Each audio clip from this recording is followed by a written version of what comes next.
Hello students, welcome to my channel G Academy. ভেক্টরের আজকে একটা ইম্পর্টেন্ট অংশ নিয়ে আলোচনা করব, যেটা আমাদের পরীক্ষাতে খুব বেশি পরিমাণ ব্যবহার হয় ভেক্টরের ক্ষেত্রে। সেটা হচ্ছে সামান্তরিকের সূত্র। এটা একটু বহুল আলোচিত সূত্র, যেটা ভেক্টরের সব জায়গাতেই মোটামুটি ইউজ হয়। তো চলো আজকে আমরা দেখি সামান্তরিকের সূত্র কি, সামান্তরিকের সূত্র কিভাবে ব্যবহার করতে হয়, বা এটা কিভাবে মেজারমেন্ট করতে হয় বা নির্ণয় করতে হয়। ধরো দুটো ভেক্টর একটা পয়েন্ট থেকে যদি ক্রিয়া করে তাহলে সেক্ষেত্রে কি হবে। আমরা আগের ক্লাসে দেখেছি যে দুটো ভেক্টরকে কিভাবে আমাদের যোগ করতে হয়। এখন আমরা দেখব দুটি ভেক্টর যদি একই পয়েন্ট থেকে কাজ করে তাহলে সেই দুটো ভেক্টরকে আমরা কিভাবে যোগ করতে পারি। যেহেতু ভেক্টরের শুধু মান নয় দিকও আছে, সেহেতু দুই দিকে যদি দুইটা ভেক্টর থাকে সেক্ষেত্রে তাদের যোগফলটা আমরা কি হবে সেটা একটু দেখি।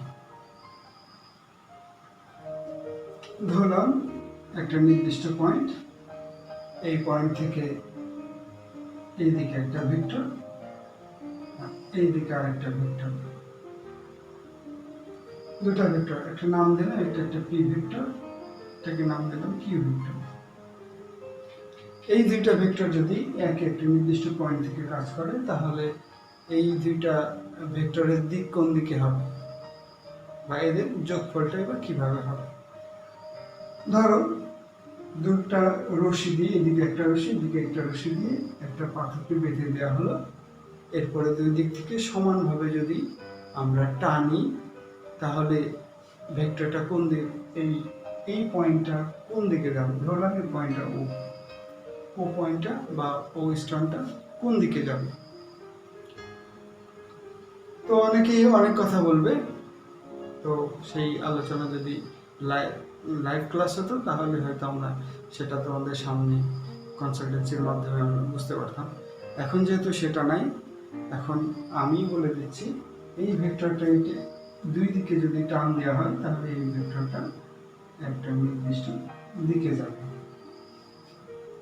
ধরলাম এই দিকে যাবে। তাহলে এই দুইটা ভেক্টরকে আমরা কিভাবে যোগ করব। যোগ করব হলো এই ভেক্টরটাকে যদি আমি সামনের দিকে বাড়াই আর এই ভেক্টরটাকে যদি এই দিকে বাড়াই তাহলে দেখো এটা বলা যায় একটা সামান্তরিক।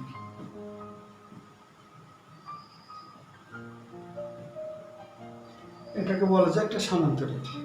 তো ভেক্টর একই পয়েন্টে দুটা ভেক্টর থাকলে বা একই পয়েন্ট থেকে দুটা ভেক্টর যদি কাজ করে সেক্ষেত্রে এই ভেক্টরের যোগফল বের করতে হয় একটা নির্দিষ্ট সূত্রের মাধ্যমে। নর্মাল যে যোগ সেই যোগের মাধ্যমে হবে না, একটা ভেক্টরের যে যোগ সেই নিয়মেই হবে। সেই নিয়মটা হচ্ছে সামান্তরিকের সূত্র। যে সূত্রটা হবে সেই সূত্রটা হচ্ছে সামান্তরিকের সূত্র। অর্থাৎ সামান্তরিকের ক্ষেত্রে যেভাবে ব্যবহার করা হয় ওই সূত্রটা ওই নিয়মেই ব্যবহার করতে হবে। সেটা হচ্ছে ভেক্টর দুইটা যদি দুইটা বিন্দুতে দুইটা দিকে কাজ করে তাহলে তার যে যোগফলটা আমরা পাবো সেই যোগফলটা হবে হচ্ছে সামান্তরিকের কর্ণ। ওই ভেক্টর দুইটা দিয়ে যদি একটা সামান্তরিক আঁকা হয় তাহলে ওই সামান্তরিকের যে কর্ণ হবে সেই কর্ণটাই হবে সামান্তরিকের যোগফল, যাকে আমরা বলি হচ্ছে লব্ধি। আসলে লব্ধি একটা বাংলা শব্দ। এই বাংলা শব্দর একটা ব্যবহারিক বাংলাটা হচ্ছে যোগফল, বা যোগফল আমরা যদি ইংরেজিতে বলি তাহলে সেটা বলি হচ্ছে রেজাল্ট বা রেজাল্টেন্ট। সেই রেজাল্টেন্টকে আমরা বলি হচ্ছে লব্ধি।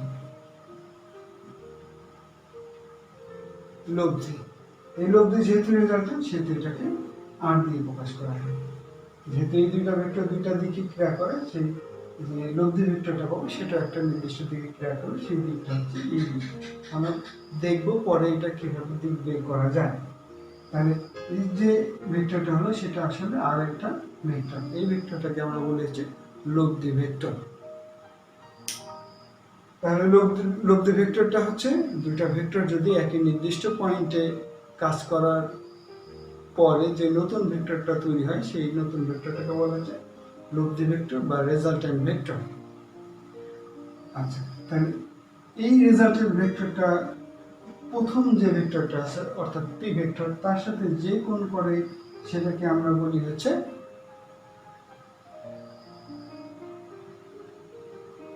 থিটা কোণ। আর এই দুটা ভেক্টর পরস্পরের সাথে যে কোণে থাকে সেটাকে আমরা বলি হচ্ছে আলফা কোণ। তাহলে ভালো করে খেয়াল করো যে দুটা ভেক্টর একটা নির্দিষ্ট পয়েন্টে ক্রিয়া করলে এই দুইটা পয়েন্টের মাঝে যে কোণটা থাকে সেটাকে আমরা বলি হচ্ছে আলফা কোণ।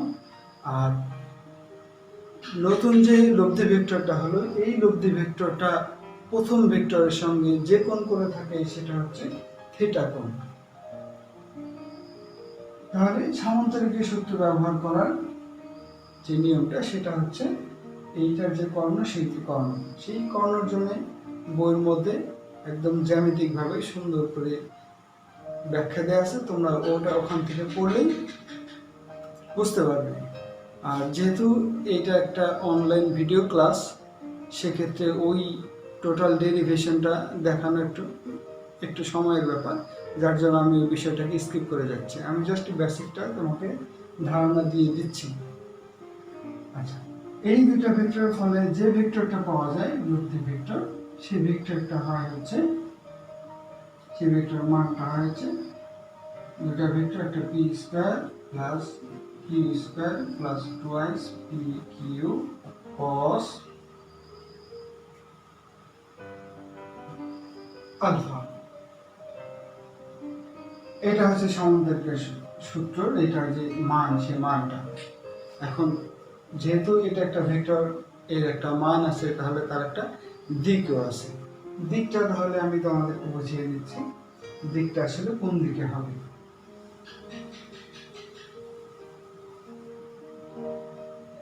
দিকটা হবে হচ্ছে, দেখো বিষয়টা যে এটা একটা বাঁকা ভাবে আছে অর্থাৎ ঢালু ভাবে আছে, যাকে আমরা বলি ঢাল। জ্যামিতি থেকে তোমরা ঢাল শিখেছো, তো ঢাল অর্থাৎ ঢালটা যদি আমি বের করতে চাই তাহলে দেখো আমি যদি এইখান থেকে এইভাবে একটু এঁকে দিই তাহলে তোমাদের হয়তো বুঝতে সহজ হবে। দেখো আমি যদি এখানে একটা মার্বেল দিই তাহলে মার্বেলটা এদিক দিয়ে গড়িয়ে পড়বে, অর্থাৎ ঢালুটা কেমন সেই ঢালুর উপরে আমি যদি এই রাস্তাটাকে আমি যদি এদিকে আঁকি তাহলে এখানে যদি দিই তাহলে মার্বেলটা গড়িয়ে পড়বে। দুটা মার্বেল গড়িয়ে পড়ার বিষয় তো এক না, কারণ এইটা একটু উঁচু আছে তাহলে একটু তাড়াতাড়ি পড়বে, এখান থেকে মার্বেলটা আর একটু স্লোতে পড়বে। এখান থেকে যদি এখানে মার্বেলটা থাকতো তাহলে এখান থেকে সে আর একটু স্লোতে পড়তো। তাহলে আমরা দেখতে পাচ্ছি যে এই যে ঢালু অর্থাৎ একটি ঢাল, এই ঢালের উপরে ডিপেন্ড করছে সে আসলে এই ভেক্টরটা কোন দিকে আছে, এই দিকে আছে, এই দিকে আছে, এই দিকে আছে। তাহলে দিক বের করতে গেলে আমরা অ্যাকচুয়ালি ওই ঢালটাই বের করি, যার জন্য ঢালটা বের করার জন্য আমরা ট্যান ব্যবহার করি। কারণ তোমরা জানো যে ট্যান দিয়ে এই ঢালটা অর্থাৎ অতিভুজটাকে বের করতে হয়। অতিভুজ ভূমি, তাহলে এই হচ্ছে আমার ভূমি আর এই হচ্ছে অতিভুজ। তাহলে এই অতিভুজ থেকে আমরা বের করতে পারি এটা কোন দিকে আছে। যেহেতু ট্যান বের করছে অর্থাৎ এই যে আমার এখানে যে কোণটা আছে এই কোণটার উপরে ডিপেন্ড করে। দেখো এইখানে যদি থাকতো, যদি ঢালটা এদিকে হতো তাহলে তার কোণ হতো ছোট, ঢালটা যদি এদিকে থাকতো তাহলে কোণ তার চেয়ে একটু বড় হতো, ঢালটা যদি এইখানে থাকতো তাহলে কোণ তার চেয়ে আর একটু বড় হতো। দ্যাট মিনস এই কোণের উপরে ডিপেন্ড করছে ঢালটা কোন দিকে, অর্থাৎ আমার এই ভেক্টরটা কোন দিকে। আশা করছি বুঝতে পেরেছ। তাহলে আমরা দিক বের করার জন্য ভেক্টরকে আমরা ঢাল থেকে তার দিকটা বের করব। এখন তাহলে আমরা আসি, ধরলাম যে পি একটা ভেক্টর, কিউ আর একটা ভেক্টর, যদি একই পয়েন্টে ক্রিয়া করে তাহলে আমরা নতুন আরেকটা ভেক্টর পেয়ে যাই। তার মানে এইদিকে একটা ভেক্টর ছিল, এইদিকে আরেকটা ভেক্টর ছিল, এই দুটা ভেক্টরের কারণে আমরা নতুন আরেকটা ভেক্টর পেয়েছি। সেক্ষেত্রে আমি বলতে পারি একটা ভেক্টর যদি থাকে তাহলে এখানে থেকে আরো দুটা ভেক্টর পাওয়া যায়। তার মানে একটা ভেক্টর যদি থাকে সেখান থেকে আমরা আরো দুটা ভেক্টর পাওয়া যায়। যদি তাই পাওয়া যায় তাহলে আমরা যদি এই অক্ষর বিষয়টা আমরা যদি চিন্তা করি, এক্স অক্ষ আর ওয়াই অক্ষ যদি আমরা চিন্তা করি, তাহলে দেখো এই ভেক্টরটা আমার এক্স এর মতো, এই ভেক্টরটা আমার ওয়াই এর মতো, এক্স ভেক্টরটা ওয়াই এর মতো,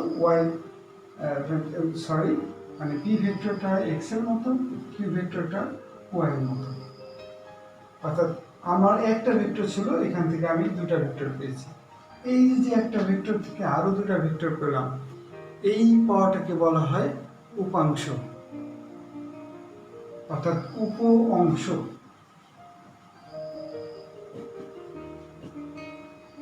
উপাংশ।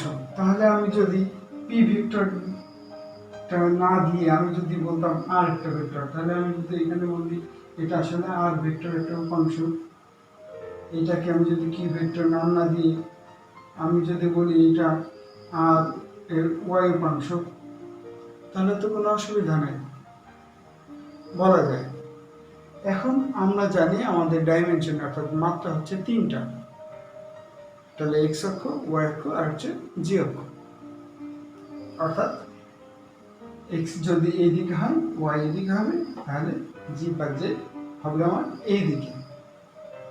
অর্থাৎ এই দিকে না হয় এটাকে যদি আমি খাতাতে প্রকাশ করতে চাই, যেহেতু এটা উপরের দিকে, খাতাতে যদি প্রকাশ করতে চাই, সেই প্রকাশটা আসলে আমি কিভাবে করব? সেই প্রকাশটা করবো, এটাকে আমি যদি এখানে দিয়ে দিই, ফেলে দিই, তাহলে যেটা হবে সেটাই হবে আমার জেড এক্সিস। তাহলে একটা ভেক্টরের আসলে তিনটা দিকে আছে। বিষয়টা যদি না বুঝে আমি আরেকটু বর্ণনা করছি যে তিনটা একটা ভেক্টর থেকে তার তিনটা উপাংশ কিভাবে হয়।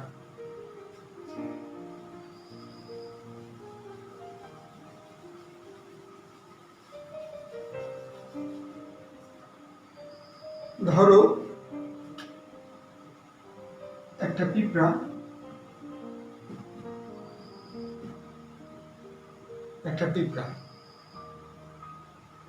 সে এই রাস্তা ধরে হাঁটছে,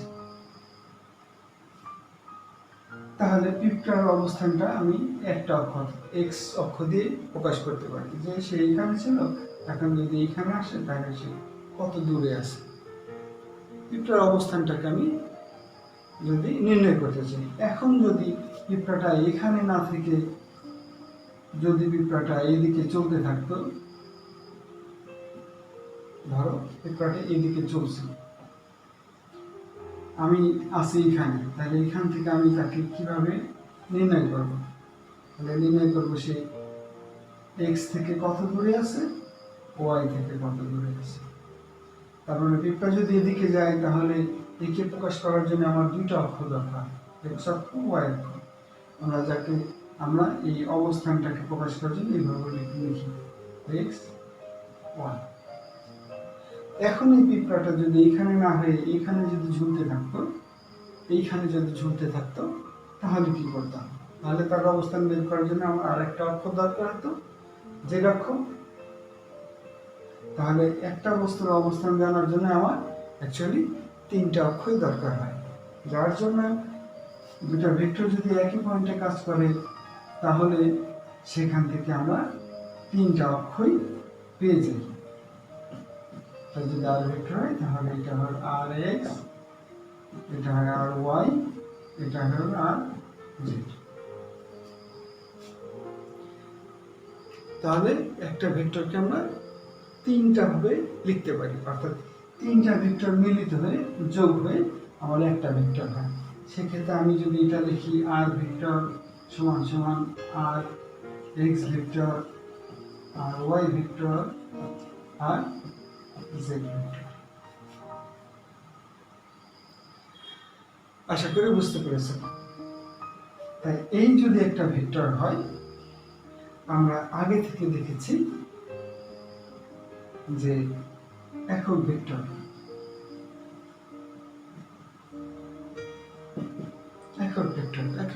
যেটা ছিল হচ্ছে কোনো ভেক্টরকে, ধরলাম এই একটা ভেক্টর, কোনো ভেক্টরকে যদি তার মান দিয়ে ভাগ করা হয়, তাহলে মান দিয়ে আমি ভাগ করলাম, তাহলে যা হলো সেটা হচ্ছে তার একক ভেক্টর। অর্থাৎ আমি যদি এটা করি যে একটা ভেক্টর সমান সমান আসলে একটা একক ভেক্টর আর হচ্ছে তার মানের গুণ, সেক্ষেত্রে তাহলে আর এর ক্ষেত্রে আমার তাই হবে। আর এর ক্ষেত্রে আর সমান সমান, তাহলে আমরা কি লিখতে পারবো, ধরো একটা স্মল আর তার একক ভেক্টর আর হচ্ছে আর ভেক্টরের মান,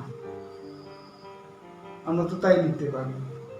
সেক্ষেত্রে আমরা যদি এই ভেক্টরের ক্ষেত্রে এইটার এক্স অক্ষের দিকে যদি ধরতে চাই, তাহলে এই ভেক্টরটাকে যদি আমি তার একক ভেক্টর লিখি, আসলে আমি তাহলে এই ভেক্টর লিখতে পারতাম, ধরি একক ভেক্টর এটা আই, তাহলে আর এক্স এর ভেক্টরের মান সেম এস। তাহলে এটা যদি আমি বলি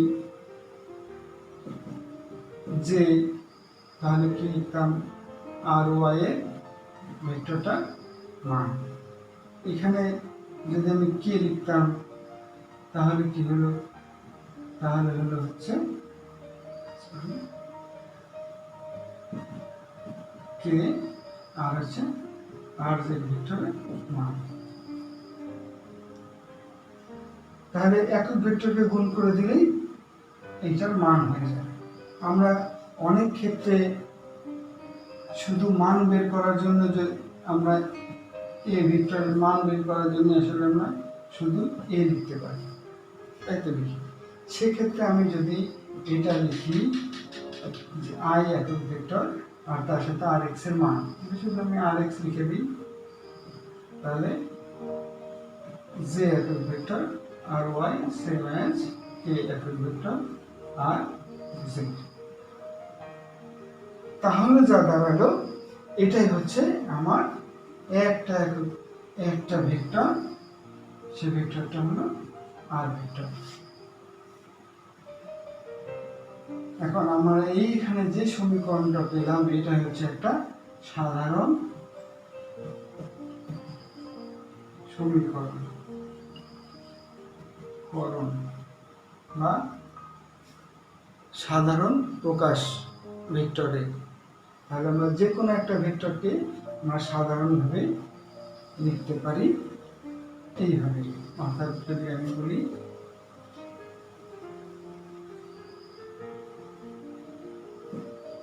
এই একটা ভেক্টর, তাহলে আমরা এই ভেক্টরকে তোমাদেরকে যদি দিয়ে দেয় যে এই একটা ভেক্টর যদি থাকে, তাহলে আমরা এই ভেক্টরকে এইভাবে লিখতে পারি, একটা একক ভেক্টর, এই ভেক্টরের এক্স অক্ষের মান, আর একটা হলো একক ভেক্টর, এই ভেক্টরের ওয়াই অক্ষের মান, আর একক ভেক্টর জেড অক্ষের, এই ভেক্টরের জেড এর মান। তাহলে এই যেটা হলো, এইটাই হচ্ছে ভেক্টরের সাধারণ প্রকাশ।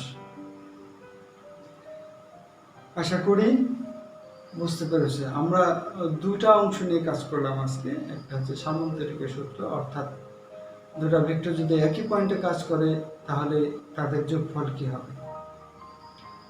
এই যোগফল বের করতে গিয়ে আমরা দেখলাম যে দুটা ভেক্টর থাকলে সেখান থেকে একটা নতুন ভেক্টর তৈরি হয়। সেই কথাটাকে আমরা যদি ঘুরিয়ে বলি, তাহলে বলতে পারি যে একটা ভেক্টর থাকলে তার আরো দুটা ভেক্টর থাকে। আর বাস্তবিক পক্ষে আমরা দেখলাম আসলে দুটা না, আরো তিনটা ভেক্টর থাকে। যদি আমি ভেক্টরকে 3 ডাইমেনশনাল বিবেচনা করি, তাহলে তার তিনটা উপাংশ থাকে বা তিনটার সমন্বিতভাবে একটা তৈরি হয়। যে একটা থেকে তিনটা তৈরি করলাম, সেই তিনটাকে বলা হয়েছে উপাংশ। উপাংশের আমরা নাম দিলাম এক্স অক্ষের উপাংশ, ওয়াই অক্ষের উপাংশ আর জেড অক্ষের উপাংশ। যেহেতু ওই ভেক্টরের উপাংশ, সেহেতু আমরা মূল ভেক্টর না লিখে আমরা ওই ভেক্টরের সঙ্গে একক ভেক্টর যোগ করে একটু আলাদা সিম্বল দিয়ে বা আলাদা চেহারা দিয়ে প্রকাশ করলাম, যাতে আমাদের বুঝতে সহজ হয়। তো এই পর্যন্ত আজকে। আমরা নেক্সট ক্লাসে আর একটু ডিটেল অর্থাৎ ভেক্টরের গুণন নিয়ে আলোচনা করব। আজকে মোটামুটি আমরা উপাংশ এবং সামন্তরিক সূত্র দেখলাম। তো এই নিয়ে যদি তোমাদের আর কোনো জানার থাকে তাহলে কমেন্ট করে জানাও, আমি কমেন্টের রিপ্লাই দেওয়ার চেষ্টা করব। আর আগামী ক্লাসের আমন্ত্রণ জানিয়ে আজকের মতন শেষ করছি। তার আগে চ্যানেলটা যদি এখনও সাবস্ক্রাইব না করে থাকো তাহলে অবশ্যই সাবস্ক্রাইব করবে এবং পাশে থাকা বেল বাটনটা অন করে দিবে, যাতে তোমরা পরবর্তী ক্লাসের নোটিফিকেশন সহজে পেতে পারো। আর শেয়ার করবে ভিডিওটা, যাতে তোমার বন্ধুরা বা তোমার শুভাকাঙ্ক্ষীরা দেখতে পারে। তো ভালো থেকো, আল্লাহ হাফেজ।